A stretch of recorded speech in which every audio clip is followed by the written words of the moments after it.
समस्त मान खटाववासियांचं इथं स्वागत करतो. मुंबईकर म्हणणार नाही, मान खटाववासियांचं इथं मी मनापासून स्वागत करतो. सगळे मोठ्या संख्येने इथे उपस्थितीत झाला त्याबद्दल. सन्माननीय व्यासपीठ आणि समोर जमलेले सर्व बंधू भगिनी, बॅनरवरती काय लिहिलंय? बॅनरवरती लिहिलंय मान खटाव विधानसभा परिवर्तन संवाद मेळावा. परिवर्तन संवाद कशाचं? परिवर्तन कशाचं? 15 वर्षापूर्वी तुम्हीच विश्वास टाकून एक माणूस निवडून दिला.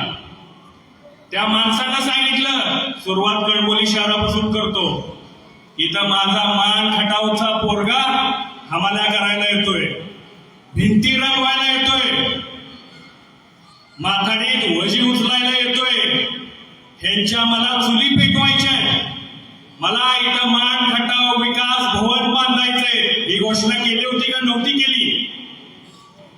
कुठे मान खटाव विकास भवन? कुठं पेटवल्या चुली? कुठे रोजगार?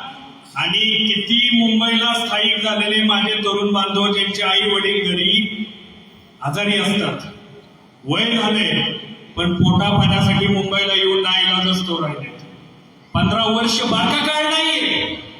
एक मोबाईल आज कोणी जरी घेतला तरी माणूस 2 वर्षात काटाळतो. सामान्यापासून श्रीमंतापर्यंत वर्ष 2 वर्षाच्या वर मोबाईल वापरत नाही. मोबाईलचं उदाहरण दिलं, मी माणसाचं सांगतोय. 15 वर्ष एका व्यक्तीला संधी देत आहे, तरी पण मुंबईला स्थलांतरित व्हायचं थांबना. म्हणजे कुठंतरी काहीतरी चुकतंय. गेली 15 वर्ष तेच पाण्याचं राजकारण, तोच विषय, तीच योजना, तेच हजारो कोटी.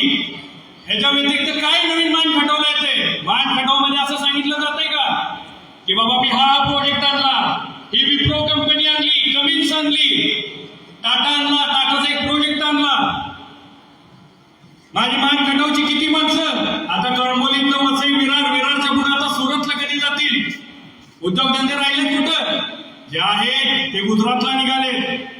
म्हणजे आपण फक्त कुसळातच जन्मायचं आणि घरदार सोडून मुंबईला येऊन धक्की खात राहायचं. किती दिवस चालणार हे?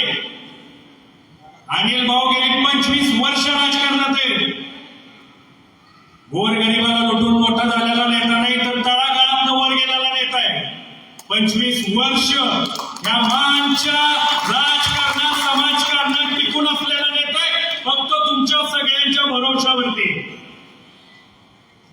आज माझे इथं मुंबईचे कितीतरी तरुण मित्र आहेत, वडीलधारी व्यक्ती आहेत. वडीलधारी व्यक्तींची माझा जास्त संपर्क नाही, जास्त संबंध आला नाही, पण कितीतरी तरुण मुले.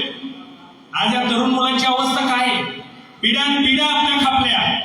अहो, आपला तालुका सुधारणार कधी? कधी सुधारणार आपला तालुका?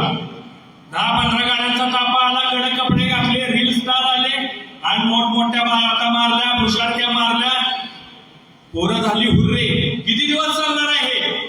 आपला मान खटाव पुढे गेला पाहिजे का नाही? बाकीचे तालुके बघा, त्या तालुक्याचे नेते बघा, स्वाभिमानाला सांगतात की मी ह्या तालुक्यातला आहे. आपल्याबद्दल अजून काय म्हणलं जातं? 2024 मध्ये आपण अरे दुष्काळी तालुक्यात नको आलाय, अरे काय रोजगाराच्या संधी नाही, अरे तुमच्या गुडघ्यात मेंदू आहे. ही आपली ओळख आहे, ही आपली संस्कृती आहे. आता तरी स्वाभिमान जागा झाला पाहिजे बांधवांनो. हीच ती वेळ आहे. जाती पातीला थारा न देणारा हा माणूस आहे. कधी मराठा आहे म्हणून मराठा बोलला नाही. मराठाही माझा आहे, धनगरी माझा आहे, लोणारी माझा आहे, माळी माझा आहे. सर्व धर्म जातीला घेऊन चालणारा अनिल भाऊ देसाई हे नेतृत्व आहे. शेवटच्या रात्री कोणतरी येतं 500 रुपये तुमची किंमत करतं. मला एवढंच सांगा, कणबोलीतनं मान तालुक्या यायला 500 रुपये पुरतात का हो तुम्हाला? ही तुमची किंमत आहे? 500 1000 रुपये. आणि लोकप्रतिनिधीची मस्ती वाढत चालली आहे. 500 टाकलं मत विकत घेतो मी. अहो, विचार करा, प्रत्येक हा आई वडिलांना सोडून देता येतंय, काही मुलाबाळांना तिथं ठेवून येत आहे, आई वडिलांची देखभाल करायसाठी बायकोला सोडून येत आहे. मनाला यातना होत नाहीत का? किती दिवस हे चालणार आहे? बाहेरचे लोंढेच्या लोंढे मुंबईत येऊन मोठे झाले, पण माझा मान खटावचा माणूस अजून तसाच आहे, सुधारणा काही झाली नाही. अनिल भाऊ देसाई 25 वर्ष राजकारणात आहेत, 22 वर्ष न थांबता जिल्हा बँकेवर संचालक आहेत, 2 वेळा उपाध्यक्ष आहेत. ज्या बँकेवर राजे महाराजे आहेत, आमदार खासदार आहेत, त्या बँकेवरती हा सर्वसामान्य कुटुंबातला माणूस, ज्याला राजकीय पार्श्वभूमी काही नाहीये, वडील कोण आमदार खासदार नव्हते तर शेतकरी होते, हा वरकुटे मलवणीतला माणूस आज जिल्हा बँकेसारख्या एवढ्या मोठ्या 15,000 कोटीच्या बँकेचा उपाध्यक्ष आहे.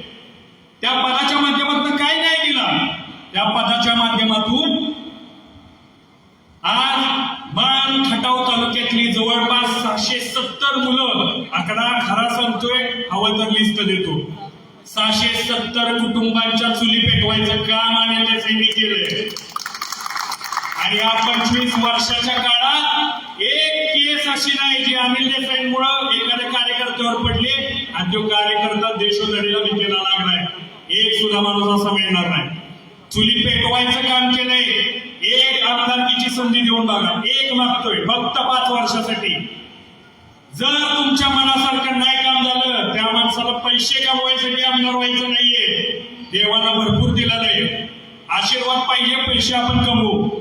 मनगडाला आपल्या ताकद आहे. मला मान खटावच्या वासियांना एकच सांगायचंय, बांधवांनो, मनापासून जीव तळमळतोय. सत्तेची गुरमी मस्ती उतरली पाहिजे. 15 वर्ष तालुक्याचा लोकप्रतिनिधी हा सत्तेत आहे. 2009 साली निवडून आल्या पृथ्वीराज चव्हाणांसोबत गेले, 2014 पासून देवेंद्र फडणवीस साहेबांसोबत आहे, कायम सत्तेत आहे. तरी तालुक्याचा विकास होत नाही. ह्याच्यावर तुम्ही जरा विचार केला पाहिजे. नाहीतर कुसळात जन्मायचं, मुंबई धक्के खात खात मारायचं. एवढीच आपली मान खटाववाल्यांची आता ओळख राहिली. ही ओळख बांधवांना पुसली पाहिजे. शिकलेला माणूस, समंजस माणूस, सर्व धर्म समभाव पाळणारा माणूस, तुम्हाला आम्हाला घेऊन समोर चालणारा माणूस हा मुंबईच्या विधानसभेत पाठवला पाहिजे. मी आज तुम्हाला विचारतो बांधवांनो, मनापासून जर तुमची तळमळ असेल, मनापासून तुमची बदलाची भावना असेल, तर मला हात वर करून एक सांगा की अनिल भाऊंना विधानसभेत पाठवायचं का नाही पाठवायचं? येणाऱ्या विधानसभेत अनिल भाऊंना पाठवायचं ना?